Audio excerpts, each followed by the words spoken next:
Hello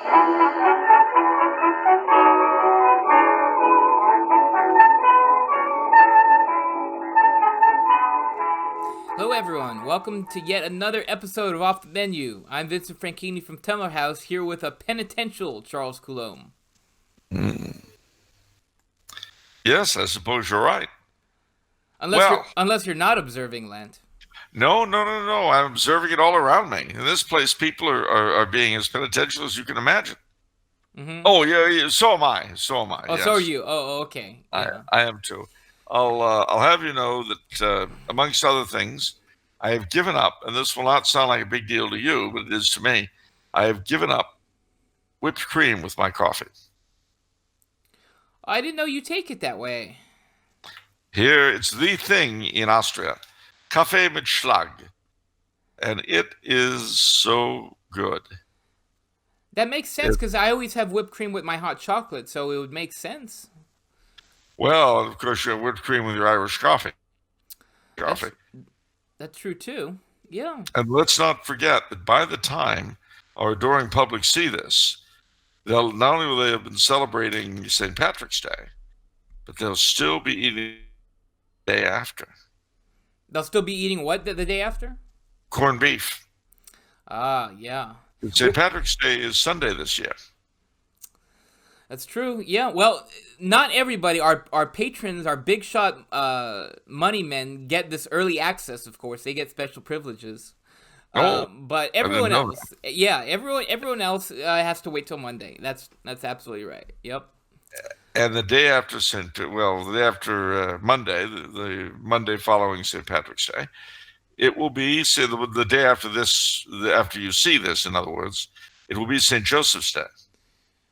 Right. So, so you have the trifecta. Wait a minute. Wait, St. Patrick's Day is... Oh, wait, St. Patrick's Day is Saturday, right? No, it's Sunday. Oh, it's Sunday. Oh, okay. So you miss out this year. The trifecta is when you get St. Patrick's Day on Saturday. Yeah. Then you have Sunday, then you have St. Joseph's Day. And that's the trifecta. Every 7 years. 3 days off from Lent. Boom. Yeah. That's the life right there. Yeah, and the best part of it, and you can do this in any case on Tuesday. If you've got an Italian parish anywhere around you, go to Joseph's table.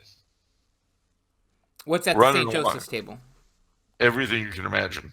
Usually, it's a gigantic table filled with baked goods and sausages and things, and statues of St. Joseph, and all kinds of decorative, kitschy, really schmaltzy Italian stuff.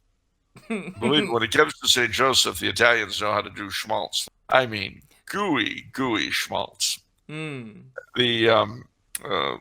days are wonderful, of course, but where you've got a lot of Irish and a lot of Italians, they do tend to merge together. So in New Orleans, for instance, not the city, but one or two of its suburbs, you have St. Patrick's, St. Joseph's parades that combine the two. Yeah. So I mean, it's kind of an interesting. And in New Orleans, you've got blacks who do St. Joseph's table. Okay. They picked it up from the Italians who were big in New Orleans. Nice. I didn't know the Italians were big in New Orleans. Oh yeah. And but wherever you find them, in New Orleans, New York, Boston, Cleveland, Philadelphia, San Francisco, L.A., San Diego. Wherever there are enough Italians to, do more than feature canned spaghetti, you will have a St. Joseph's table. Even where you are, I don't want to name your parish, but the Italian Catholic Federation are putting on a St. Joseph's table. Yeah, in the rich part of the town, the other parish. The other parish. Yeah. Now, mind you, in downtown L.A., the best St. Joseph's table is St. Peter's Italian Church in Chinatown. Okay, how did that happen? How did what happen? How did Chinatown get the best St. Joseph's table? Oh, well, it's the other way around. St. Peter's Italian Church predates Chinatown. You see, originally, LA's Chinatown was where Union Station is now. And the area that's now Chinatown was a mixed Italian, Croatian, and French neighborhood. Ah, And that's why you've got St. Peter's Italian Church, St. Anthony's Croatian Catholic Church, and until recent years, the French Hospital, all within a few blocks of each other in Chinatown, because they were there. And then old Chinatown was bulldozed, and they built Union Station, and the Chinese all moved a couple of miles to the current Chinatown. oh wow. Little Joe's Italian Restaurant was a big piece of Chinatown when I was growing up, and they were like any Italian restaurant, Little Joe's. What about Little Italy?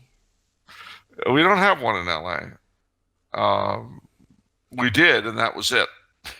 Yeah. As I say, with Croatians and so on. Yeah. Also, though, we do have a lot of Italians and Croatians and Serbs in San Pedro, down by the, which is the part of LA, down by the Long Beach and the port and all that. A lot of Italians down there, and a lot of Croats, because when LA still had a fishing fleet, that was where it was out of, was San Pedro and Long Beach. So they had a lot of Italians and all that there. And I know they still have Croatian masses, but I think Mary Star of the Sea also has Italian masses down there. I see. At Huntington Beach, right? No, San Pedro. Oh, San Pedro. Oh, excuse me. Okay, I'm mixing it up. Yeah. Yeah. No, San Pedro is actually part of the city of LA. Ah, interesting. Okay. That But kind of makes it's sense. all. That makes sense. One of the wonderful things about being able to talk about this intensely local lore is that people all over the world are now getting a taste of LA that they wouldn't have gotten if we hadn't have made these comments. That's true. Yeah, see? Okay. Nice flag, by the way, or a tapestry right there. Pretty you nice. Like it? Yeah. You like that? I like that. Yeah, it's a Tumblr house, and I figure between the Drapeau Carillon Sacré-Cœur on the one side, French Canadian, and the double eagle, the Doppelladler of the House of Habsburg on the other, my French Canadian Austrian heritage is suitably commemorated. Absolutely, you're complete now. I am. Yeah. I mean, I should have a couple of Scots, English, and Irish things, to. Yeah, for your Anglophile nature. Well, no, I mean, I've got blood from all those places, and also a touch of Russian, I guess. So I'm mixed. Oh wow! And even, I hate to tell you this, but Coulombe is very, very French, as we know, except that it wasn't always Coulombe. Now, don't you have a little Italian too? Because way back, this will be news to newer viewers. We found out that you're related to Madonna, and I know Madonna has Italian blood. By the way, there's a website dedicated to this that shows the whole tree, and it shows the exact relationship Charles has to Madonna, if you can believe that. It's true. She is a cousin. I've never met her, but I'm not related to her through her Italian father, but her French-Canadian mother. Ah, I see. Okay. And also, ladies and gentlemen, before you get too terribly shocked, you should bear in mind that the vast majority of French Canadians, if not each and every one of us, are related to each other. Shallow end of the gene pool, ladies and gentlemen. Oh. But at any rate, we're a little closer than some, though, because her mother was a Fortin. Her grandmother was a Coulombe. So Madonna's my cousin, although I've never met her, never spoken with her, etc. But I can tell you that the direct Italian blood in the family is in the Coulombes. Comes from our origin. The reason being that the first Coulombes to come to Canada came in the 1640s from a town in Normandy called Neubourg, but they hadn't been there very long, only 2 generations. And before that, they were from the Paris area. And the first any connection to any record of, he was not called Coulombe or Coulombe, which is the other variant. He was Colombo, and he was Italian. So I hate to admit this, but we are in origin Colombos. It's like Columbo the TV show. I just watched that yesterday. Like Columbo the TV show, like Columbo the Great Steakhouse in Eagle Rock, and like Christopher Columbus. Yes. So now you know the term, ladies and gentlemen. There should be an Italian flag proudly flying with the cross of Savoy in the center. Very good. It's good to hear that, Charles. Well, good. What you should get one of those. You should get a tapestry of the Italian flag with the cross of Savoy. I should. I'll look into that, Charles. Yeah, yeah. Okay. Let's see. All right, some shameless plugging. We've been plugging Patreon a lot, but I've neglected to mention another way to help. We have an affiliate program that offers 25% commission on sales for anyone that clicks your link to our bookstore website. Wow. So if someone clicks your link and they buy $100 worth of books, you get $25. I do? Well, if you presented the link and you're part of our affiliate program. So we pay our affiliates monthly through PayPal. We have some big timers participating in the program. We have Sensus Fidelium YouTube channel, Church Militant, Catholic Gentleman. You don't need to be as big as these guys, though. Any blog or website. This could be a good way to scrounge up a little more cash for yourself monthly. And it's a huge help to us, too. Sign up takes 1 minute. Also, please remember to click like on our videos. It's a huge help to increase the show's popularity. Several of our fans keep saying, remind everyone to like it, the show, because it's so important. So, there it is. Like the show. Let's see. Okay. Oh, and I don't mean to brag, but I am also observing Lent. Well, let me guess. No, I know. You're eating every one of your meals in the downstairs commissary, watching the fish as it ages through the week. That's beautiful. I have enough mental suffering on my plate right now. I don't need that, Charles. I've been suffering on a daily basis, okay? It's been unbelievable. I don't know if I'm going to make it the whole way through Lent, to be honest, because I'm abstaining from meat, and not to brag. And, the executive dining room. It's just, I don't think, every day, it's either Maine lobster or Alaskan king crab or caviar or various types of sushi from Japan. It's hard for me, especially when you've gotten accustomed, I'm a surf and turf kind of guy, you know what I mean? You got the steak and lobster, like filet mignon. Well, actually, I'm not a filet mignon guy. I'm more of a New York steak kind of guy. The world's smallest violin right there. No, I'm not. I don't even have the world's smallest. It's just a small one. Oh, okay. It's tough. It's tough. So I need everyone to pray for me that I can make through it with all these. I'm not used to this stuff. Well, still you should be having your meals in the commissary rather than the executive dining room. Well, maybe one time I'll just watch and see how it goes, and I'll just drop by just for a minute. You know what I mean? Just for a minute. If you eat there, my advice is go Monday. Go Monday? Monday. Okay, yeah. Monday sounds good. Well, the mackerel is still whitefish. Still whitefish, yeah. Okay, well, I'll give it a try. Maybe I'll give it a try. I'll offer it up. I'll offer it up. Boy, that's what everyone does who eats there. It's not the offering it up. It's so easy. It's the keeping it down that they wrestle with. Oh, wow, good one, Charles. Don't sound like that. All right. Well, I guess we have questions. Oh, one more thing. Okay, yeah, but before the questions, the show itself, I want to mix things up a little bit. I understand it's a little monotonous, just questions. So we're going to experiment with hopefully a fun new segment. Oh, boy. I call it Memes and Dreams. Okay? So we're going to put up a meme on the screen and just ask Charles what he thinks about it. So hopefully this will be a little fun, because I think everyone gets a little kick out of when you talk about pop pop culture and acknowledge certain pop culture references and this and that. This isn't a popular meme that we're going to do on this episode. I'm plucking it from your Facebook. You've posted these two pictures on your Facebook. So here we go. I'm going to put, you won't be able to see this, Charles, but everyone watching will be able to see this. I'm going to put it up in the middle.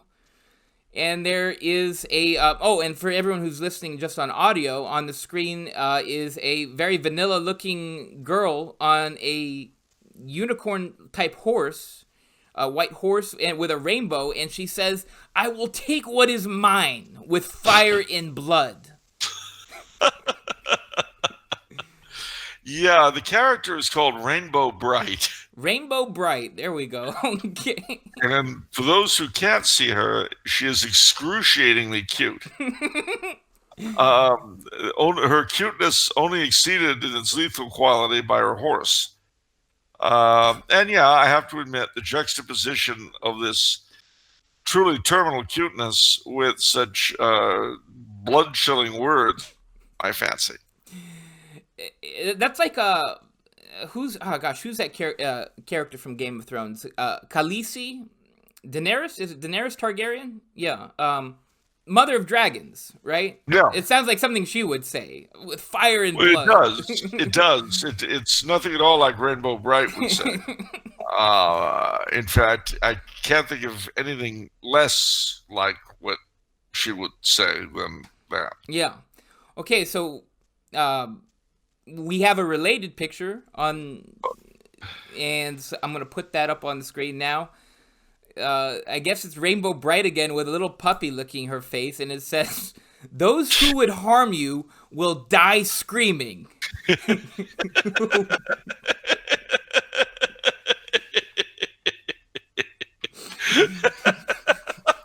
Well, as a giggling cuck, I have to tell you, pop culture gives you a lot to giggle over. And I don't know, there's something about the juxtaposition of the cute and the blood curdle. It just does it for me. Yeah. I mean, you know, I've always had a problem with cute. Yeah. And this is a way of my dealing with it. Yeah. And to be honest with you, I mean, Rainbow Bright takes schmaltz to a whole new level. Absolutely, yeah. I mean, she takes it right up to the stratosphere, beyond the rainbow, quite literally. So I think fitting that we have Rainbow Bright Warrior Princess, Mother of Unicorns. I think so. On your Facebook, you had some certain comments which made me think that you also appreciate the metaphorical nature of this. That's very appropriate for our times. It's like for the liberals, how they're always saying, oh, tolerance, nice, they have this nice thing.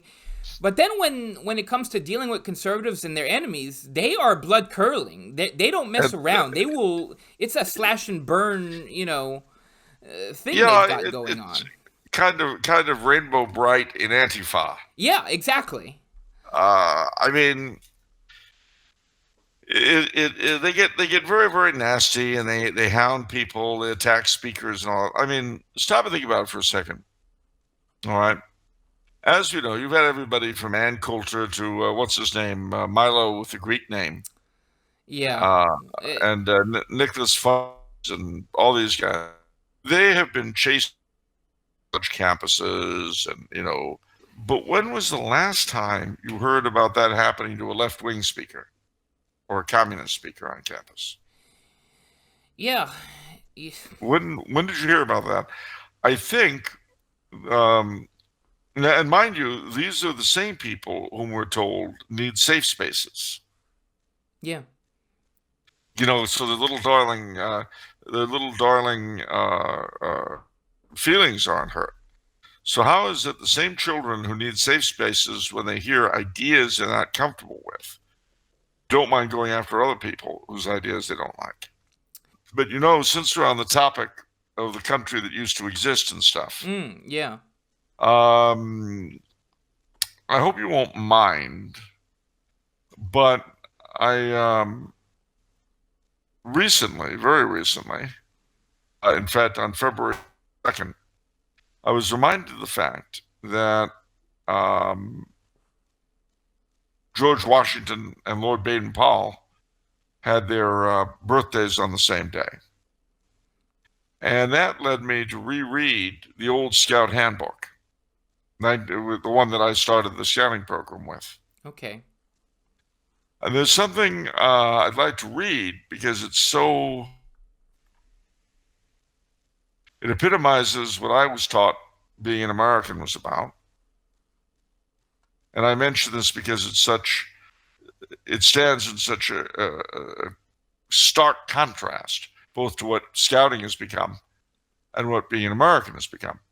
This is the last couple of pages of the Scout Handbook, 1965 edition, which they were still using when I got into the program in 71.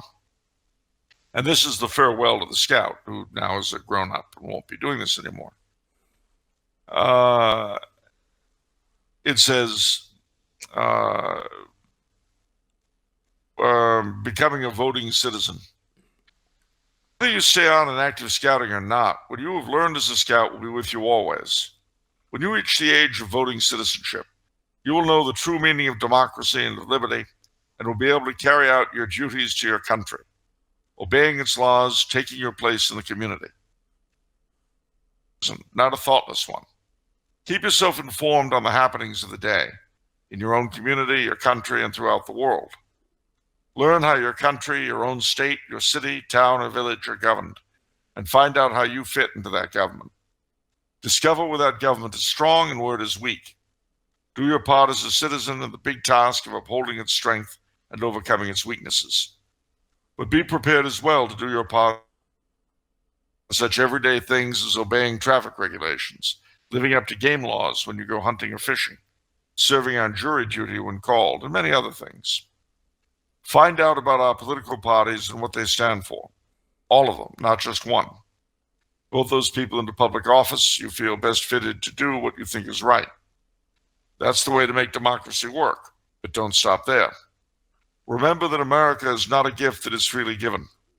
Each of us must deserve it. We must work for America, for it, and if the cost, die for it. A chain is as strong as its weakest link. A nation is as strong as each of its citizens. America is as strong as you are. On hikes, in camp, through climbing and swimming and pioneering, you have developed your body into that of a healthy American. Straight-backed, strong. Your mind has been sharpened as you practiced observation and reasoning, as you mastered new skills, as you learned to go through nature with your eyes wide open.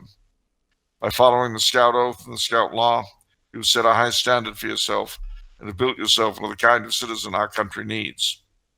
As a man, you were able to step forward unflinchingly, take your place with our country's finest, and say with them, America, here I stand. My body strong to fight your battles, my mind trained in democracy virile, my spirit true to uphold your ideals. To God and to you I pledge my service. On my honor, I will do my best. That's not really that opposed to, I guess, the modern mess, is it? Other than they wouldn't say God at the end. Well, they wouldn't say God, and they wouldn't say being willing to sacrifice yourself. Instead, you get a chorus of contending entitlements, all of them trying to whine the loudest. That's true. It's all, oh, it's so awful what's been done. That's terrible. You're absolutely right. It is terrible. That's why you should take your free education and leave. I did. Wait a minute. But no, nothing burns my bacon more from the Southern Poverty Shakedown Center to the Antifa infants from the safe spaces than all of these whiners. Yeah. I mean, if you have a real problem, if you're poor, you're hungry, you've got this or that going on, you've got a reason to be overwrought. But the fact of the matter is, despite the loss of the standard of living to a great degree from my day and the stagnation for the middle class, compared to most places, we have it pretty good in this country. Yeah. And don't get me wrong, I'd be the first one. I mean, that country that I read was one that didn't have abortion. Yeah. It's not this country, not by a long shot, but it was. And that, you see, is the frame of reference I was raised into. And looking at what it's become, looking at these whiners, looking at speakers chased off college campuses, looking, shall we say, less political, but the fact that Seinfeld will not do his routines on college campuses anymore because everyone is so touchy that they can't even laugh anymore. The little boo-boos. This reminds me of a tweet my brother and I were discussing. It's very thought-provoking. And our demographic for the show is primarily young gentlemen, so they'll know what I'm talking about. But the person in this tweet asked, how could a generation raised on South Park and Family Guy be so sensitive? How could it be so sensitive? I don't know how familiar you are with these shows, but they're sort of, it's nothing sacred. Everything is fair game. Everything's attacked situation. And so if you're sensitive, once they come over your hot button issues, you're going to get, upset. So I thought that was an interesting question because there is sort of a desensitization on some level, but at the same time, we're so sensitive. Hypersensitivity. So that's true. Yeah. And it's combined with demasculinization, feminization, gender pioneering. Yeah. The whole gamut of garbage. But to our great core audience, let me just say this: don't be like that. Yeah. I remember a meme from not too many years ago that it basically showed kind of a stick figure, and it would say things like, "This is Bobby. Bobby isn't stupid. Bobby isn't a raving moron. Bobby doesn't stick his head in the toilet and flush. Be like Bobby." Yeah. Well, you remember those. Yes. They were so 3 years ago, or however long it's been. Yeah. But I mention it simply because, when you see these people going nuts, don't do that. And similarly, if you're ever in a position of being able to be civil, be civil, Don't be like the enemy. And there is an enemy out there. And he's not readily identified with just one group or one party or even one side, because he's as much in our hearts as he is anywhere else. But don't be stupid, gentlemen. As my late father used to say, when you're stupid, bad things happen. And we've had enough bad things. Yeah. Well, what do we got in the way of questions? Okay, first question is from Oscar Perea. Hello, Oscar. Can you talk about Emperor Maximilian of Mexico? Yes, I absolutely can. Okay, please do so. Oh, I'm sorry. All right. Actually, I was just by his tomb 2 days ago. Oh. In the Kaisergruft. And the interesting thing about that is that years ago when I used to go there was really nothing on it. But now you go there are always Mexican flags and flowers and stuff. So apparently, word is out to his former subjects that they can visit him here in Vienna. Maximilian. They couldn't previously? What? Well, I mean, he's always been there. I think probably word is out. I mean, obviously either more Mexicans know about it, or more Mexicans know about it and feel better about it, or something. Oh, I thought Okay, I was just making sure. It's almost sounded like there is perhaps a politically correct repression going on No, there, where it's taboo no, to no. visit his tomb or something. Okay. It's just, well, I mean, mutatis mutandis, it's like when I was a boy and you'd go to the graves of the British soldiers at Concord Bridge. Hmm. Uh, there was never any decoration there. It was just the stone. Now you go there are Union Jacks and poppies and all kinds of things. Well, similarly, there didn't used to be all these offerings on Maximilian's tomb, and now there are. I see. So uh, he was the younger brother of Franz Joseph of Austria-Hungary, um, the emperor. He married a Belgian princess named Charlotte, and when he was sort of in his brother's shadow, he was the reformer of the Austrian Navy, and he lived in a town called Trieste on the Adriatic in a castle called Miramare, Castello Miramare. And he and his wife were very happy, and there they were.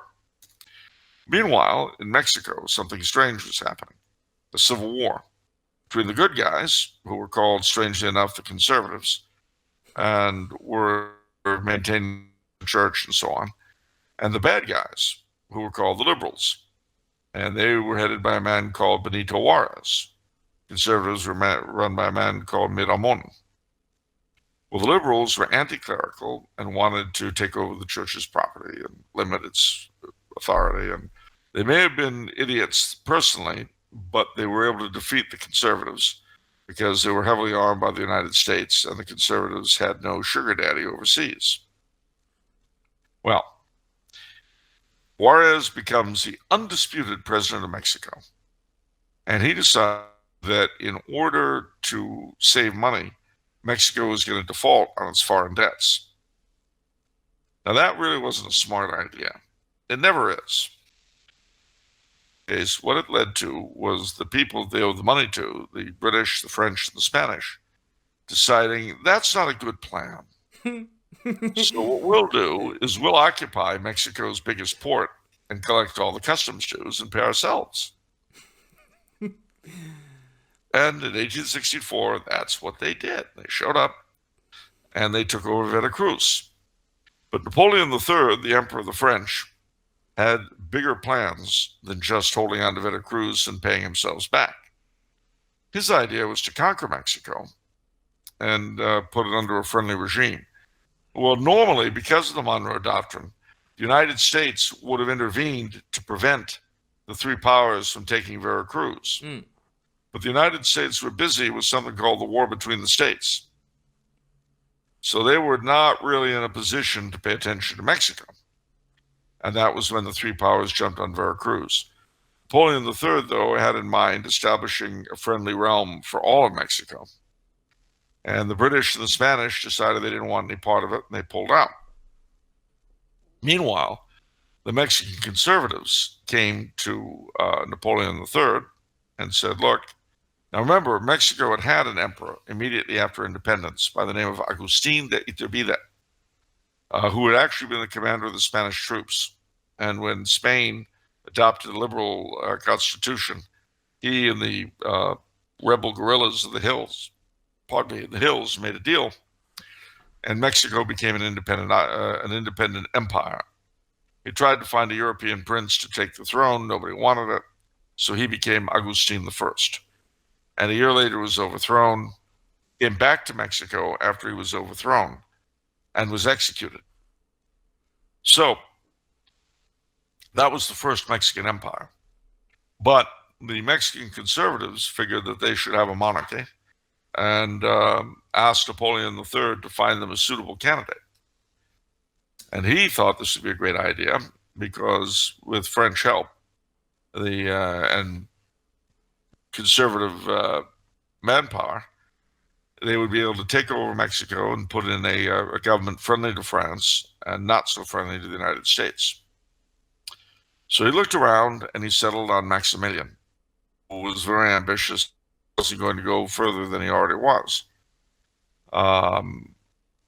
He jumped at the chance. He was invited to become emperor by a delegation of Mexican conservatives, and he agreed to take the job. His brother Franz Joseph agreed on the condition that he renounce his rights to the throne of Austria-Hungary, which he did. And then he set off for Mexico with some Austrian volunteers and some Belgian volunteers. I mentioned his wife was Belgian. And they went to Mexico, and the French, in the meantime, had conquered most of the country. Juarez was a refugee in a little town called El Paso del Norte, at the very northern end of Mexico, just south of our El Paso. It's now called Ciudad Juarez because he was there hiding. Well, anyway, the long and the short of it is, that 1864, the conquest began, and then Maximilian was made emperor.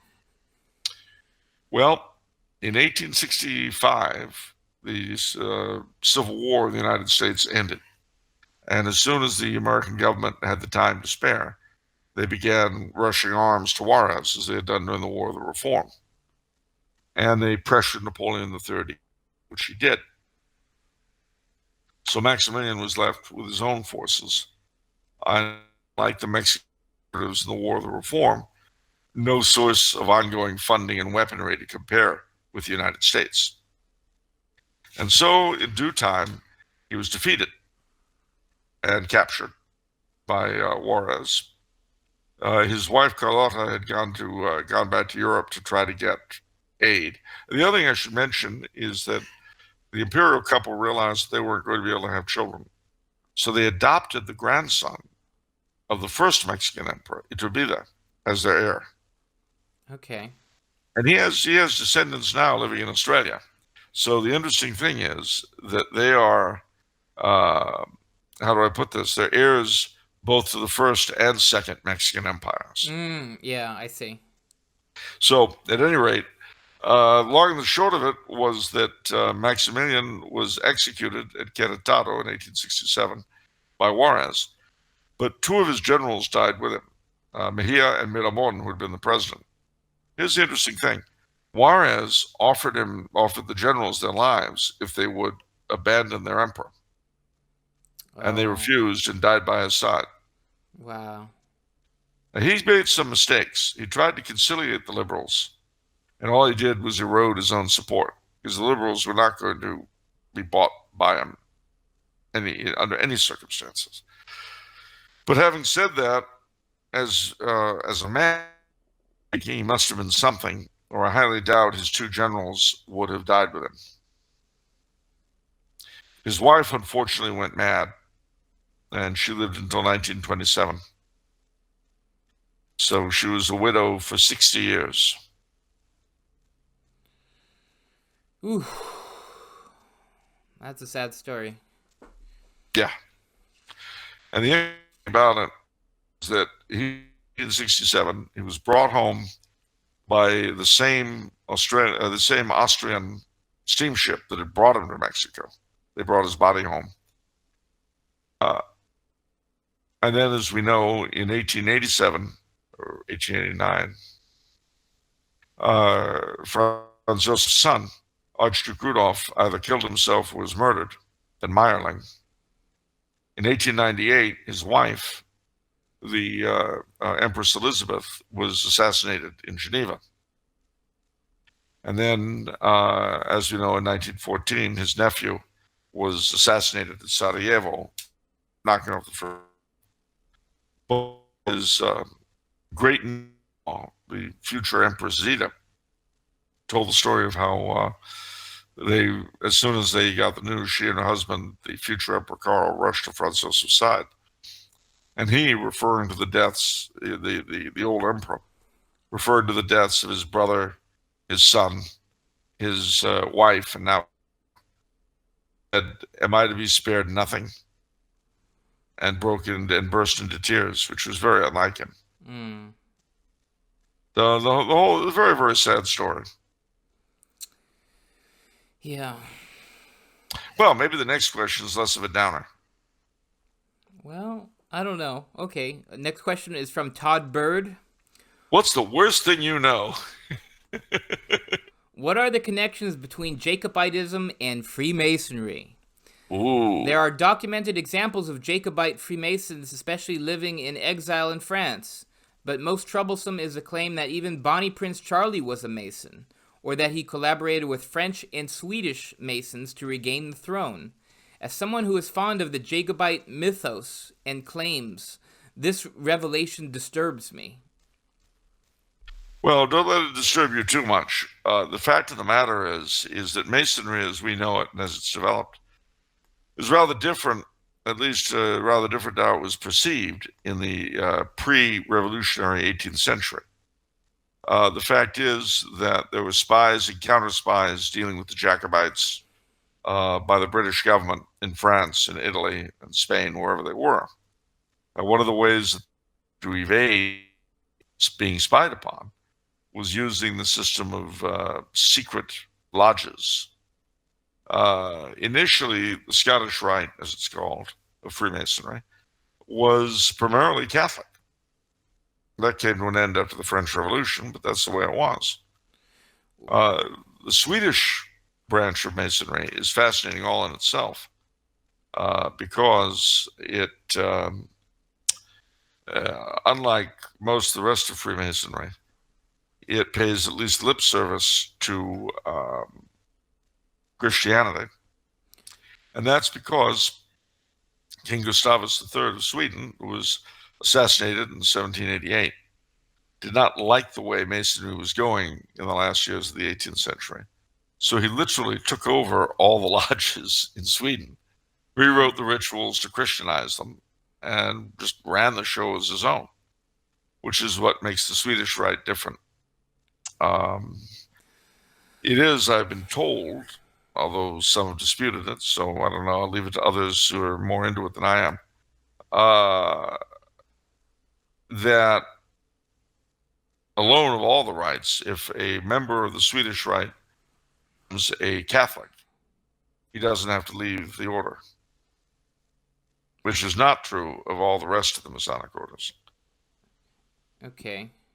Wait, that if So, so in all the other orders, if you become a Catholic, you have to leave? Is that what you said? if you are a Catholic, if you become a Catholic, rather, and you are a Freemason who converts, you've got to leave the Masonic order,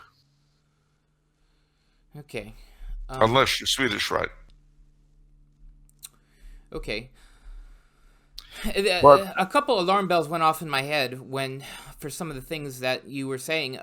So you said the Scottish Rite of Freemasonry was primarily Catholic back then? in the beginning, when it So- first started, So yeah. was Freemasonry always so Luciferian and deist and this weird sort of thing? Yes and no, no and yes. I mean, you always had those elements in it. When did the church officially condemn Freemasonry? Well, there's the thing. Clement XIV first condemned Freemasonry in the 18th century. But that condemnation, for various reasons, was not universal. It was really only, well, I mean, Joseph de Maistre, for instance, the great Catholic counter-revolutionary writer, he was himself a Freemason before the French Revolution. But it was the revolution and what he saw in Freemasonry that caused him to leave. Okay.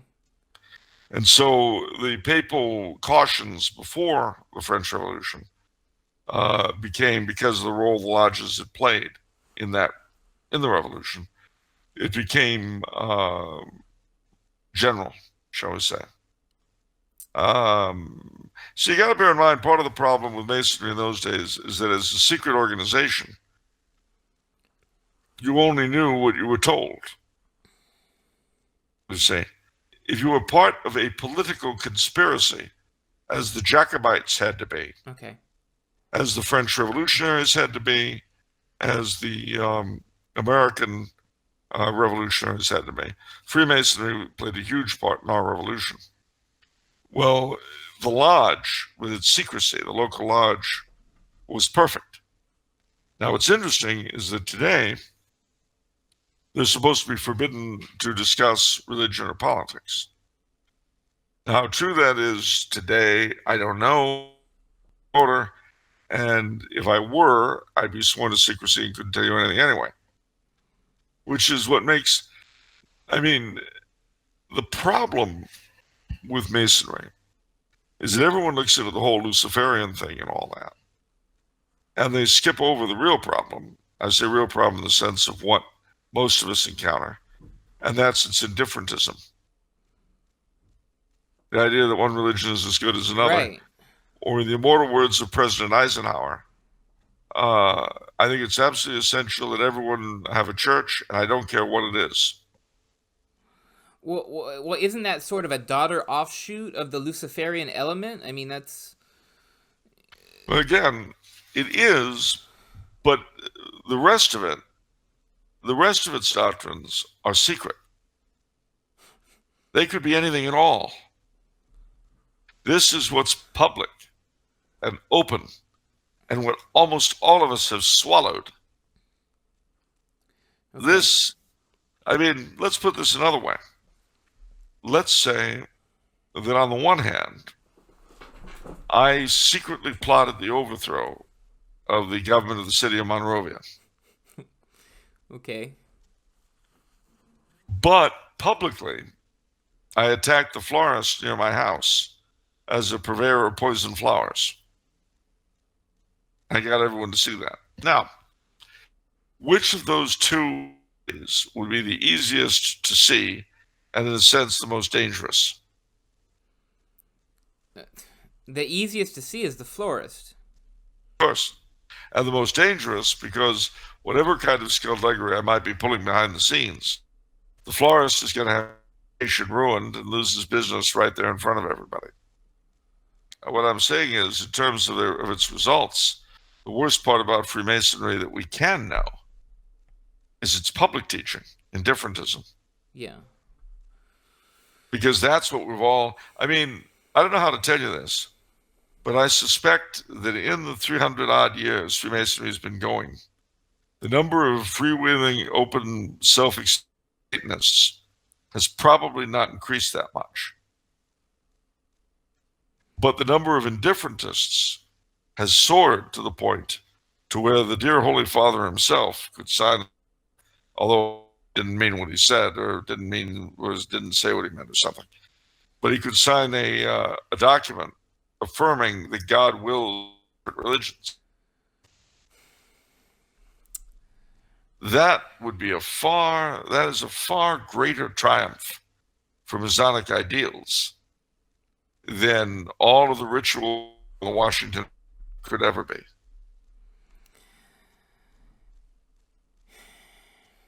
Wow, I didn't make that connection actually to Freemasonry with that happening, but that makes sense. Freemasonry's biggest revealed truth, quote unquote, is conduct over creed. Doesn't matter what you believe as long as you're a nice person. Yeah. And we all believe that now. Basically, almost all of us are ideological, cultural Freemasons. Yeah, well, you just have to use your conscience, right? And then let your conscience be your guide, and you might as well be in the lodge yourself. Yeah. In God we trust. All others catch. I mean, this is, you know, people are constantly pursuing Masonic plots where, while they are accepting from their culture, from what's around them, the basic revealed of Freemasonry.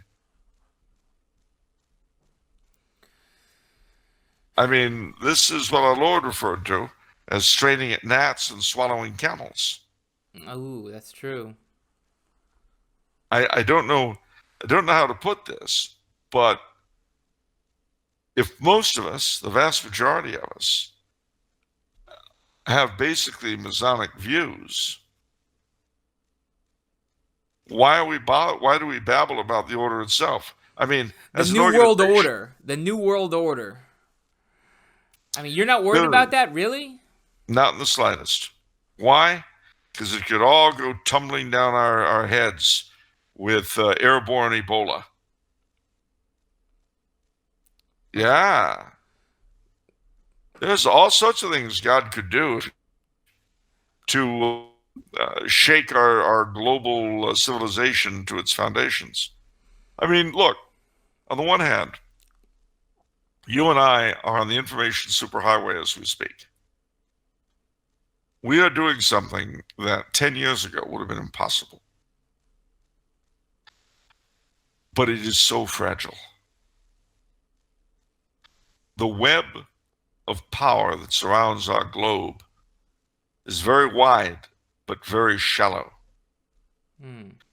Give us a few good plagues or a really good economic collapse, maybe even a nearby run from a comet to mess up the web, and poof, we go. That reminds me of when we talk about literature, all the post-apocalyptic stuff. You sort of cite that as this sort of general consensus that everyone sort of feels that it's all fragile and that it's almost that it can't last. Yeah, it's interesting. I think there's definitely that feeling in the air. I mean, and how I also have to hurry to add that I don't know how accurate that general feeling is. Right.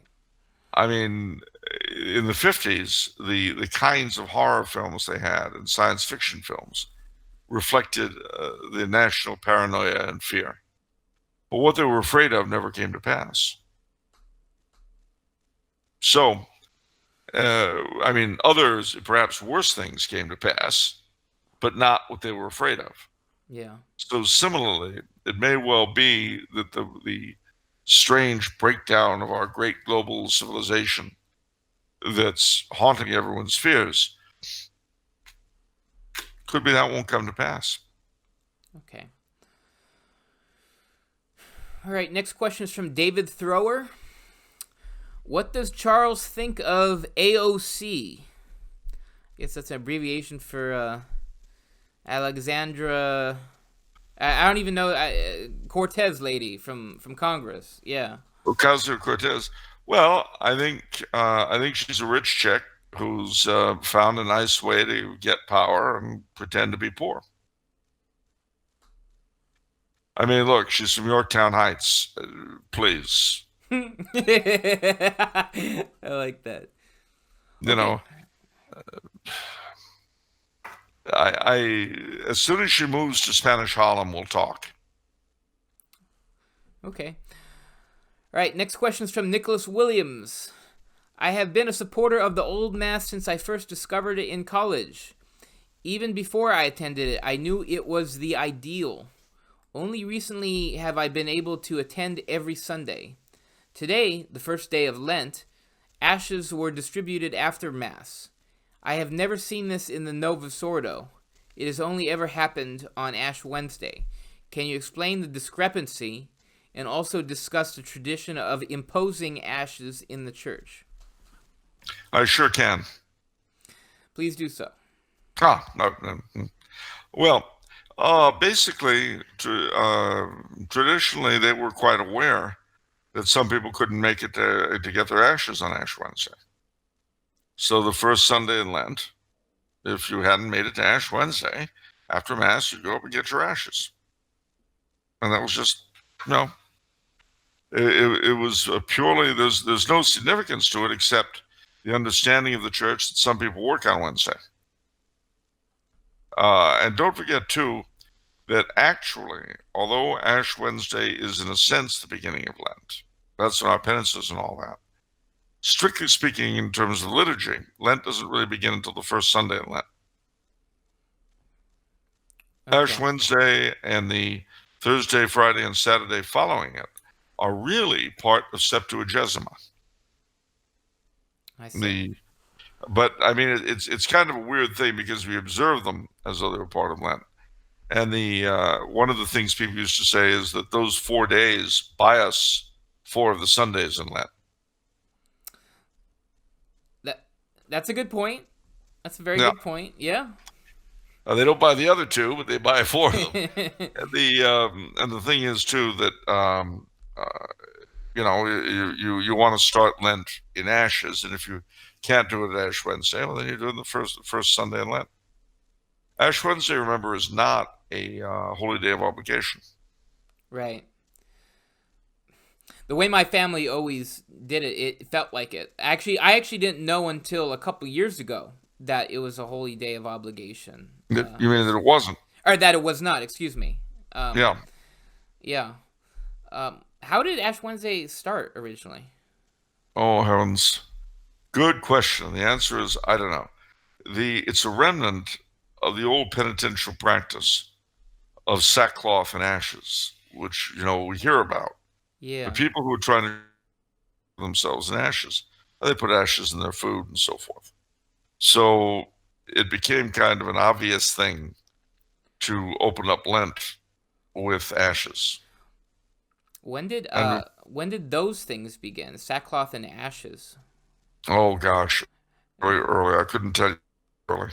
Oh, like 300, 500, like that early, or more medieval? 500, sure. Okay, all right. Wow, that is really early then. Okay. Next question is from Candy.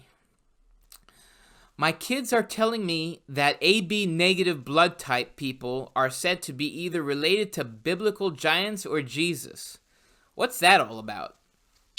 Well, what it's about is that the blood type, AB, is the blood type on the shroud, on the Sudarium of Oviedo, and with all of with a couple of the thorns of Christ, and with all of the Eucharistic miracles that involve the transformation wine into blood. The blood is always AB. Where did you hear that? While I was reading my book on the Holy Grail. Oh, do you mean Catholic Quest for the Holy Grail? Oh heavens, was that a plug? Oh, what does this mean up here? Is this? Oh, that means. Oh, it's a signed copy. Oh, we still have signed copies in our store. Whoa. Oh, 2 signed copies left only. Whoa, that's okay. Whoa, this is kind of a big deal. 2 signed copies. Still, yeah, okay, but you're in Austria and we're over here, so there's only 2 signed copies left, I guess. Wow. You better hurry. Yeah. Anyhow, as you were saying. As I was saying, so in my studying the Eucharist the past 25 years, as well as the Lanciano and a few others in between, all the reports in the various labs have them as AB, and that's what's on the shroud. That's what's on the Sudarium. That's a couple of bleedings. Oh, okay. They have thorns in the crown that bleed on Good Friday every year. Wow, that's a really elaborate hoax. I mean, they even got the AB blood type down, right? I mean, the shroud's a hoax, right? And then the miracles have to be wrong too. It's funny how everybody like suddenly, or maybe that's just a coincidence, and that the people doing the hoax just got lucky on this one or something. I don't know. Right? I have faith. I have faith that somehow it's a tremendous faith. I don't have that kind of faith. I mean, and the other thing is, of course, the fellow who phonied up the shroud, the same fellow who had harnessed nuclear energy for artistic purposes and had the AB blood down and knew all about photographic negatives, and had a very conveniently a supply of first century AD pollen to put into the thing. He never did anything else. Yeah, I know. You wish this guy would have put like all his genius to good use, instead of some elaborate hoax, right? Yeah, it's just amazing. Sad. What a sad day. I know. Anyway, all right. So there you go. What's next? What a waste of talent. But one additional thing to this question: what's the deal with the giants? Where did she get that from? The biblical giants. Well, the sons of God and took daughters of men to wife, and from them came the giants of old, the Nephilim. That is a passage in the Bible that people have speculated about endlessly. We know, of course, that there were giants upon the earth once upon a time, certainly people larger than we are. Some people claim that the sons of God referred to in that passage were what we would call fairies or elves. Who says that? And certainly no one reputable. Ludovico Sinistrari. Is he someone of note, of yes, repute? He's one of the few great theologians who wrote about these issues. I don't know. I wasn't there. Okay. Any book? Any shout out for a book of his that Demoniality. Yes. Yeah. Okay. You want the edition with the foreword by Montague Summers, which is as good as the rest of the book by itself. Of course. Okay. Next question is from Gene. What is the evil eye? What is the church's relationship with the evil eye? Did many Catholics believe in it?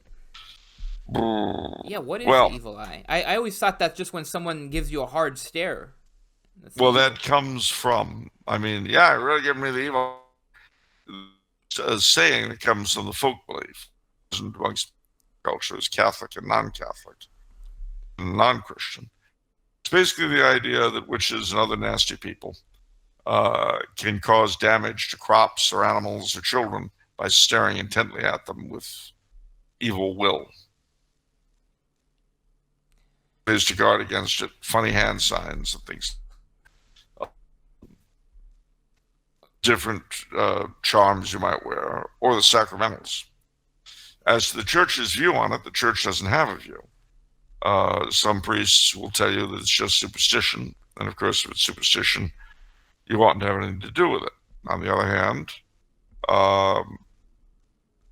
if your neighbor does stare at your cow and your cow dies, you'll probably want to spread a lot of holy water around the barn for the rest of them. Okay. That's sort of unusual to me, because whenever I think of this diabolic stuff, I think of a more elaborate ritual. You wouldn't think that just simply looking at something can be something, diabolic or magical or what have you. Well, the person involved would have to be very, very... again, I'm going according to the folklore. This is not church teaching. It's not something the church really directly deals with, except if there are preternatural events that are easily proved, then the church will do stuff. But anyway. Yeah. But the folklore goes that the persons capable of giving the evil eye have already done a lot of ritual work already. They're I see. Very powerful at what they do. Okay. All right, next question is from Jacob. Are the Papal States, where the Pope had both the religious and secular authority, an example of theocracy? Yes. Okay. Is that a good thing? Are we pro theocracy? For the Papal States, the Papal States are absolutely necessary so that the Pope would have political independence and neutrality, and not be transformed into a sort of domestic chaplain for the Holy Roman Emperor, the King of France, the King of Spain. Okay. Do I think every country should be run that way? No. All right. Does Charles think that the English royal family killed Princess Diana? And if they did, does this change his view of them? No, and so it doesn't. What if they did kill her? Still doesn't change it. It still doesn't, even if, wow, okay. Still doesn't change it. What is your view of the royal family? What's that? What is your view of the royal family? Positive? Yeah. Look, if you compare them to the ideal Catholic sovereigns, they don't look very good. If you compare them to the average elected head of state, they look great. Okay. So How does Prince Vincent stack up against Bonnie Prince Charlie or Don Carlos? Not so great. How does he stack up against every president I've actually lived under? Wonderful. Even Trump? Prince Charles over Trump, you go with Prince Charles? If that's my choice, yeah, I go with Prince Charles over Trump. Sad. Wow, that's just flat out unpatriotic, Charles. You are a turncoat. I disavow. Oh well. No, I mean the thing is, he has views I don't agree with, but so is the Trumpster. And of course, one of the differences between the two is that for the prince to get anything done, he's got to sort of cajole the government. Whereas for the Trumpster to get anything done, he just has to break a few heads together and call names. So it is a bit apples and oranges. But I mean, compare him to Obama. Reagan is another story that you might give me a run for my money also. But most of the presidents I've lived under have just been ridiculous. All right. Next question is from David Hagen. Okay. Is classical fascism compatible with Catholicism? Benito Mussolini wrote in his book, quote, Benito Mussolini wrote in his book, The Doctrine of Fascism, that religion was important, true, and required. Is Mr. Mussolini correct? Well, that seems to be skirting on that sort of Freemasonry deist thing that we were talking about earlier. I mean, that's what the founding fathers said. Yeah. That religion is absolutely essential to the system working. Yeah. But it didn't matter what kind of religion. Exactly. And that for most of the time Mussolini was in power, he had to compromise to a greater or lesser degree with the church and the monarchy. If you want to see fascism at its purest, you want to look to the year or so that he ran the Italian Social Republic in northern Italy. That is where you had fascism unalloyed with monarchy or Catholicism. And it was a fairly left-wing deal. Also, a part of the problem for people like him, in this instance, in the section you described, just as with the Spaniard Primavera or Chamorros in France, was that such men very often saw Catholicism's importance as incarnating the spirit of their country. Whereas the truth is, the spirit of their country was important to the degree that it incarnated Catholicism. Yeah, they reversed it. Yeah, they reversed it. And so they're actually sort of the Russian Orthodox Slavophiles who saw Orthodoxy's value as encompassing the soul of Russia, whereas it should be the other way around. Yeah. Okay, so to answer your question briefly, no more than our system has proved to be compatible with Catholicism. Okay, you're saying no, classical fascism is not compatible with Catholicism. Not in the long run. So why again? What? Well, because its roots lie on the left. The reason why Benito Mussolini was a Benito, rather than, which is the Italian word, is because he was named after Benito Juarez. His father was a socialist, and he was a socialist until 1916, when he broke with the party over entering the war against Austria. But he was a man of the left. I see. So that means stuff like no personal property. Well, they got beyond that. They permit personal property, but all economic policy had to be decided by the government, not the private people who make up the economy. Okay. And the other thing too, I've heard people say that he was reconciled with the church before he died, and by no less a man than Blessed Cardinal Ildefonso Schuster. I don't know if that's true. I hope it's so for his sake. Okay. Okay. Next question is from Jonathan Bennett. Let's hear Charles wax poetic on the topic of coronations. What is what was that? I was waxing poetic. Is that okay? What is the significance of the coronation ceremony, and were the coronations of Christian kings and emperors considered sacramental? In other words, did the coronation imply an ontological change along the same lines as the sacrament of holy orders? What was the last coronation of a Catholic monarch, and does Charles believe this will ever happen again? When did the Pope first start being crowned rather than just enthroned as other bishops, and why? Okay, that's a lot to unpack here, so I guess let's take it one question at a time. Yeah. What's the significance of the coronation ceremony, and were the coronations of Christian kings and emperors considered sacramental? Well, basically, it means the consecration through the anointing of holy oil. Chrism in the case of the kings of England, France, Scotland, Naples, Jerusalem. The oil of catechumens with everyone else.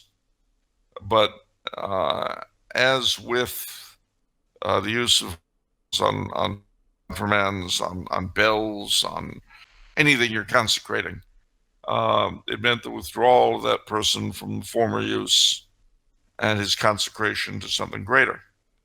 So in the Middle Ages, people did regard the coronation as a semi-sacramental rite, and you could see that throughout the Pontificale rite, the rite in the Roman Pontifical, the coronation of kings, which was there until 1960. And you can get online. And yes, it was seen as making an ontological difference. Now, what that meant precisely, that was a whole other issue. Part of it is that there was never an official church stance on the effects of the coronation ceremony. But the ceremony called for the blessings of God on the king, especially in his wisdom, and tried to give him graces to be a good judge, a good warrior, kind father. Habitually, it was referred to as an eighth sacrament by medieval writers. But again, there are no specifics. I thought chivalry was the eighth sacrament. It's also called an eighth sacrament. Okay. But I mean, obviously, these are both chivalry and the coronation were called eighth sacrament in regard to their quasi-sacred status. Okay. I mean, that's why at the coronation, the king wore priestly robes, dalmatic and stole, sort of thing.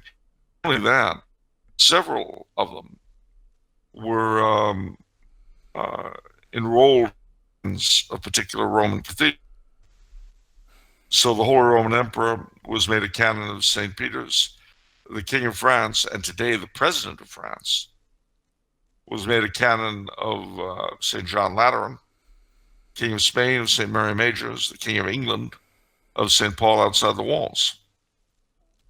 More than that, some of them were held to have particularly individual miraculous powers. So the kings of France and England were considered able to touch for the king's evil, scrofula.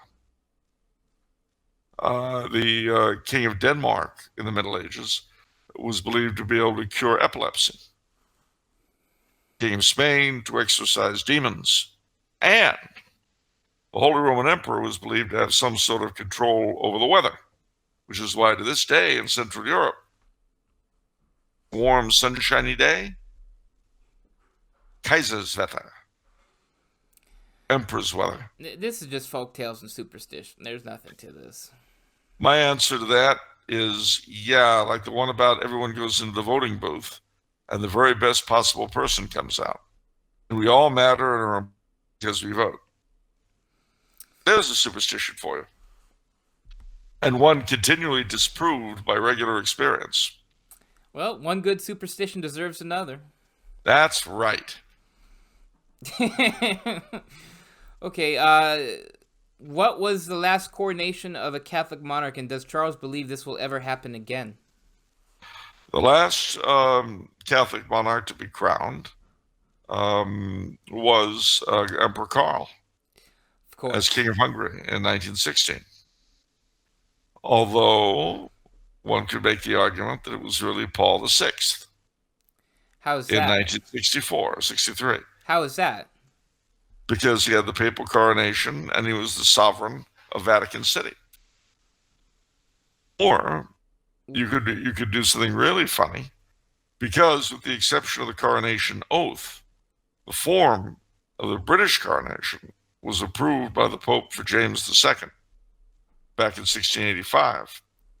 You could say that in a sense it was Queen Elizabeth in 1953. Okay. But then again, to this day, there are Catholic traditional rulers in Asia and Africa who have coronations of sorts. Okay. Well, in his last question, when did the Pope first start being crowned rather than just enthroned as other bishops, and why? I believe it was Nicholas I in 853, and partly to counter the already beginning to pull away pressures in the East to reaffirm supremacy. But also by that time, he was also a temporal ruler. I mean, the tiara, the triregno, the triple crown, no, not the triple crown in this case is not Saratoga, the Derby, and the Preakness horse races.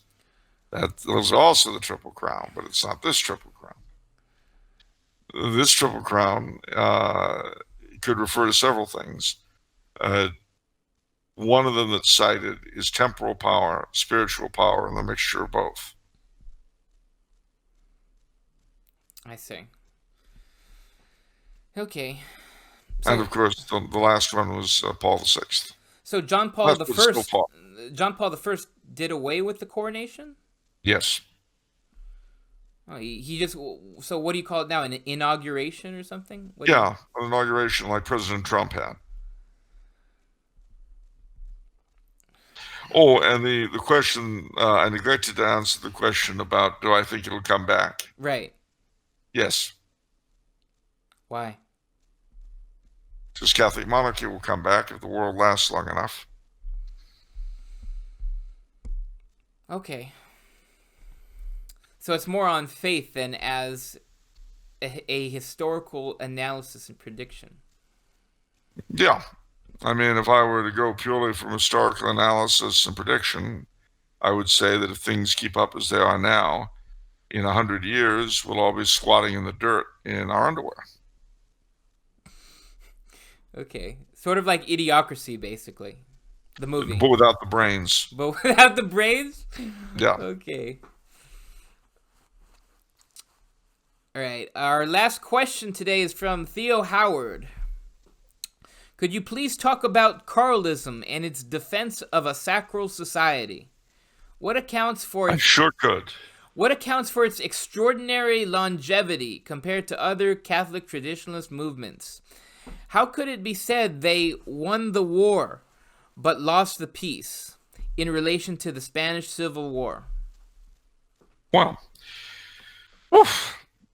firstly, Carlism was the ideology and the movement that went along with the loyalty to the older branch of the House of Bourbon, Spain.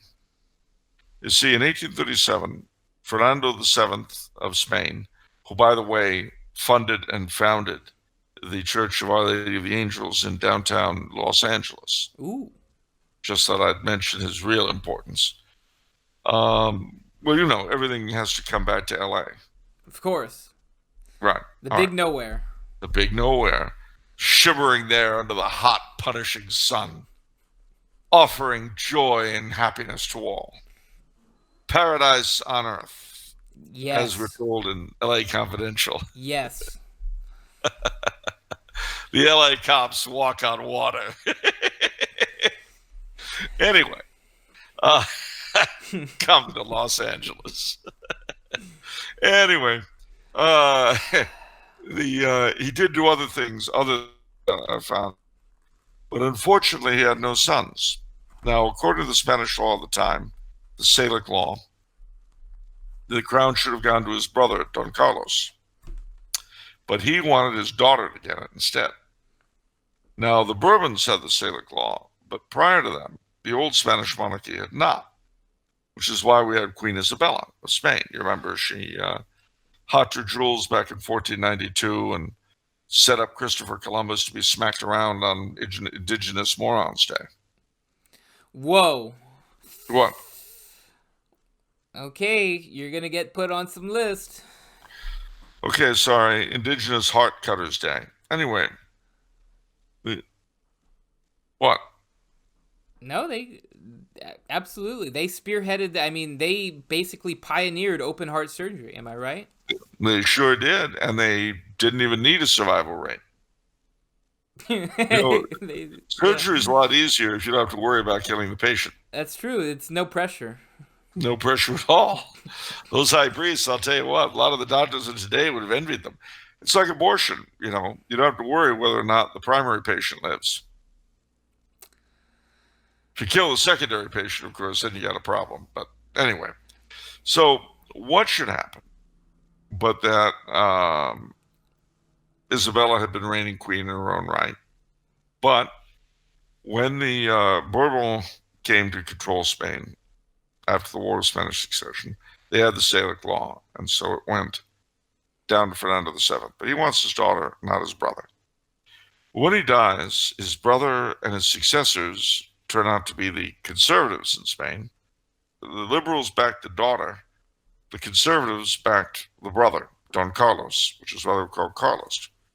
Now, they had a program which was summed up in the phrase, Patria Dios Foros.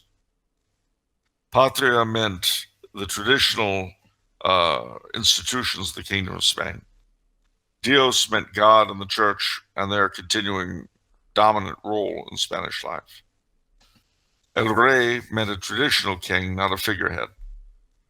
And the Fueros were the local liberties of Spain. So they fought 3 wars against the government, conveniently named the First Carlist War, the Second Carlist War. Why were they so popular? Well, they were so popular for several reasons. One, most of the claimants that they went through were very appealing, romantic people. They were standing up for the real Spain against foreign imports, as it were. And that's always an attractive thing for the Spanish population. And the Carlist heirs had shown a great deal of bravery on the battlefield in their 3 go-rounds. And there are a lot of reasons. And certainly Carlism was very, very closely tied to the most conservative Catholicism in Spain. So that's why it lasted so long. Now, how did they win the war and lose the peace? Well, the answer is that when the Spanish Civil War broke out in 1931, the Carlists, with several other factions, joined Franco's banners and helped him beat the communists, which is why Spain did not become a communist country. They won the war because without their help, in all likelihood, Franco could not have won.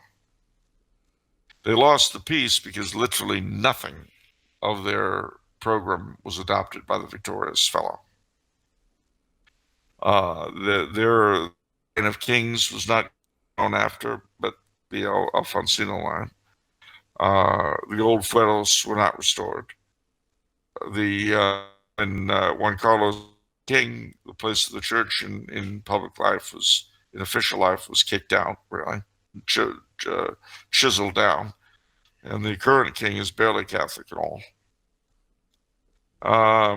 It's so they lost the peace. Okay, so that'll do it for questions. Time for the book. Oh boy, what do we got? What do we got? The book today is Saint Antony of the Desert by Saint Athanasius. Wow, that goes back a day or two. Yes, it does. I guess Saint Athanasius was Saint Anthony's assistant.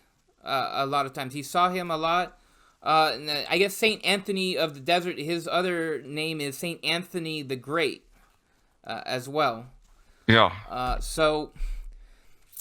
This Saint Anthony is kind of a sneaky important saint, because he is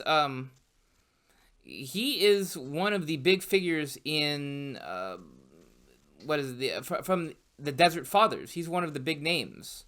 But I don't think, is that fair to say he's one of the big names in terms of the. Oh, is the big name. Yeah, he's the big name. Yeah.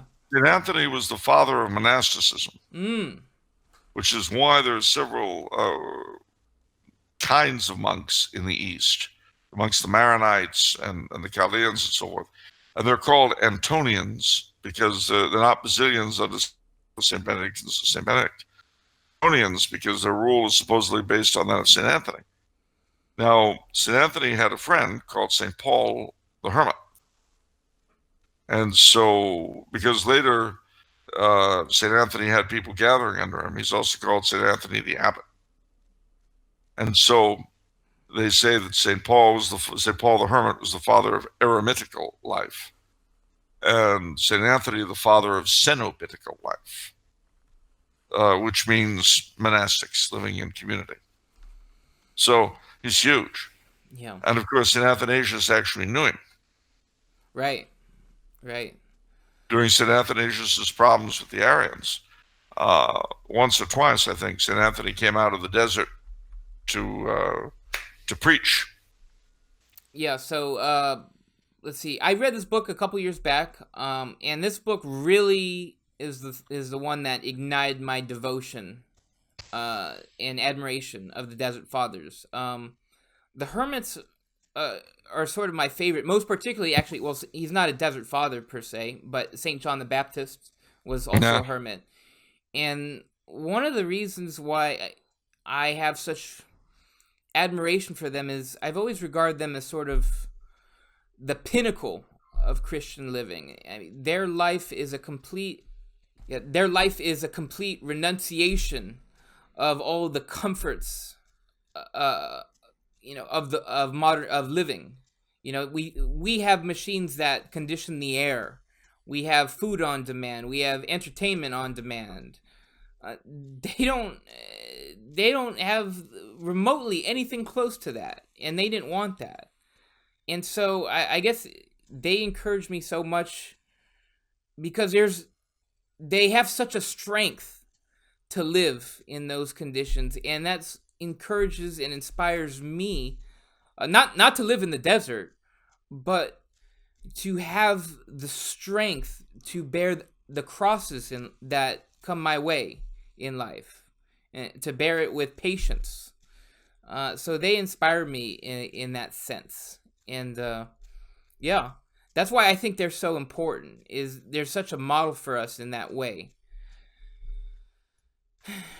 What do you think, Charles? Well, I agree with you. Also, I mean, they provided the essential support St. Athanasius needed in his combats. And really, they were the forerunners of monks who, throughout the history of the church, have stood up for the faith when nobody else would. And it was precisely their monastic fervor that allowed them to do so. Yeah, you say that, and that leads me to one of the heroic qualities of St. Anthony. Now, you notice in this book, they actually give his timeline, his lifespan, 251 to 356. That's 105 years in the desert. And during that time, actually, one of the things he longed for greatly was to be martyred. And they use the word, they say he mourned because he was not martyred. That is hard to relate to, for us people who like being comfortable and like long lives. That's true. That's true. And I mean, we are comfy. We're warm and cozy and you're so comfortable. Yeah. And that's kind of the opposite of what the Desert Fathers were all about. I mean, we if we have to give up whipped cream in our coffee for Lent, we feel put upon. And these were people who were utter heroes of penance. Oh man, that makes me think of me because I use creamer, various types of creamer, and when we don't have creamer and I have to put milk in my coffee, I moan and groan. Like, milk in my coffee. It's not gonna taste good anymore. It's so hard. No, really, seriously, like that's. No, I agree. I understand completely. Well, listen. I mean, we are wimps. Yeah. We are sugar babies. What are sugar babies? We mustn't be handled too roughly. We get hurt. We pull easily. It's hard. And Went is so bad. It's so hard for us because we give up little things, not big ones, and it's just tough. And then Easter comes and we get to hunt eggs. One time of the year that rabbits lay them. Wow. Yeah. You didn't know that? I didn't know that. The one time of the year. Well, yep. The one time of the year. Only on Easter Sunday will rabbits lay eggs. Fascinating. Ah. See, you can even pick up biology around here. I didn't know that was your strong suit, Charles. Oh, it is now. Of course, you got to understand that as a person who's very, very comfy just at the moment, I'm very contented, and bunnies laying eggs kind of Yeah. add to the mood. Okay, so let's see. A couple other parts of this book. Saint Anthony had a lot of encounters with demons and the devil himself. Yes. One of my favorite encounters is where like the devil knocks on his door and he's sad. He's like, everybody blames me for everything, and I have no power over anybody, and yet they're all blaming me. And Saint Anthony, he didn't have much sympathy for the devil. He just slammed the door in his face. He was like, get away. Well, there have been a lot of really freaky paintings called the Temptation. The Temptation of Saint Anthony? Yeah. Oh, wow. Usually showing a withered old monastic cringing while all these demons are running around on top of him. Whoa.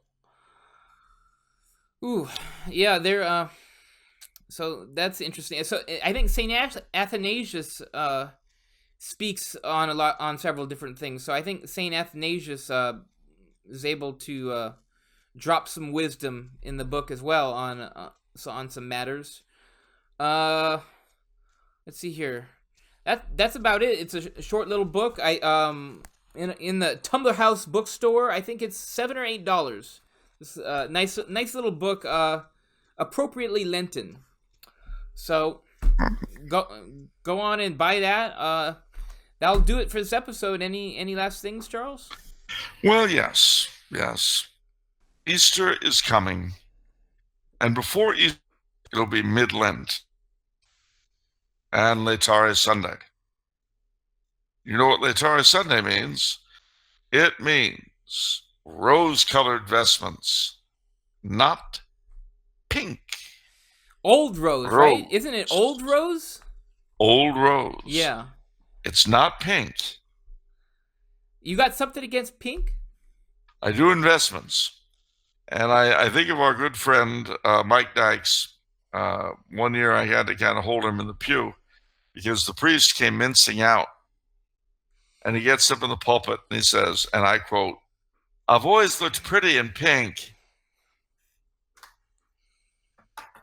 And I literally had to hold Mike back because he would have gotten up to get toward. I know that's his big pet peeve, and yeah. I've always looked pretty in pink. Ooh. It's sad. One thing I hope to see one day before I shuffle off this mortal coil, blue vestments on the Feast of the Immaculate Conception. Oh, yeah. I know ICKSP do a lot of blue. Don't they? Well, that's part of their that's part of their habit. normal garb, yeah. Yeah. In countries that were ruled by Spain, the facility of asking the Vatican and getting it permission to use blue vestments on the Feast of the Immaculate Conception. Ooh. But not dark blue, very light blue. Yeah. And they're pretty good. They're pretty good. And in the United States, I think we should do it because she's our patroness. And also because a third of the country, if not a half, was ruled by Spain. Not because of the red, white, and blue? Yes, absolutely. Here's to the red, white, and blue. 3 cheers for the red, white, and blue. The Army and Navy forever. 3 cheers for the red, white, and blue. Columbia of the ocean, the home of the brave and the free, the shrine of each patriot's devotion. A world offers homage to thee. Thy mandates make heroes assemble when his form comes in view. Thy banners make tyranny tremble. 3 cheers for the red, white, and blue. 3 cheers for the red, white, and blue. 3 cheers for the red, white, and blue. Thy banners make tyranny tremble.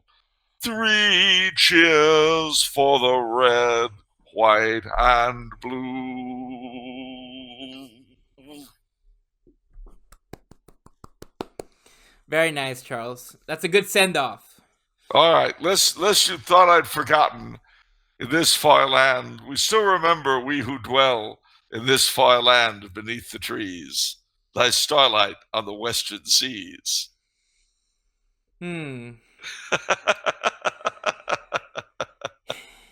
Well, that'll do it for this episode, ladies and gentlemen. We had a lot of fun. We hope you had a lot of fun. And we'll see you next time. And remember, the soul you save may be your own.